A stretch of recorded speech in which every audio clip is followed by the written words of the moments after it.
भी बन रही है। अहम खबर आपको दें कि district and session court Islamabad, जहां पर सियासी रहनुमा शहरियार आफरीदी के खिलाफ 9 मई के वाकयात पर थाना I-9 में एक मुकदमा दर्ज कर लिया गया है। तफ्तीशी अफसर की जानिब से शहरियार आफरीदी की 5 रोज़ की जिस्मानी रिमांड की इस्तदा की गई। शहरियार आफरीदी को जिस्मानी रिमांड की इस्तदा पर अब उनका फैसला महफूज कर लिया गया है। शहरियार आफरीदी का फोटोग्राफिक टेस्ट और वॉइस मैचिंग करवानी है, तफ्तीशी अफसर का यह कहना है। एहतशाम अली अब्बासी से मजीद बात करते हैं। जी एहतशाम।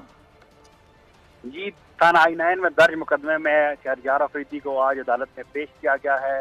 ड्यूटी जज जो है नवीद खान की अदालत में उनको पेश किया गया और नवीद खान की अदालत में आईओ की जानिब से 5 रोज़ा जिस्मानी रिमांड मांगा गया है और ये कहा गया है कि शहरियार आफरीदी का फोटोग्रामेटिक और वॉइस मैचिंग टेस्ट करवाना है और उसके लिए जो ये लैब है लाहौर में है, तो इस वजह से शहरियार आफरीदी का 5 रोज़ा जिस्मानी रिमांड दिया जाए।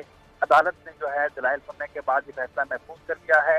अलबत्ता शहरियार आफरीदी रोस्टम पर आए और अदालत को बताया है कि उनके भाई की डेथ हो गई, उसके बावजूद उनको जनाजे तक पर जाने नहीं दिया गया और शहरियार आफरीदी ने अदालत को ये भी बताया कि उन्होंने कहीं भी कानून नहीं तोड़ा। और ठीक है एहतशाम अली अब्बासी, बहुत शुक्रिया आगाह करने के लिए। खबर आपको देंगे लाहौर से, जहां पर थाना शादमा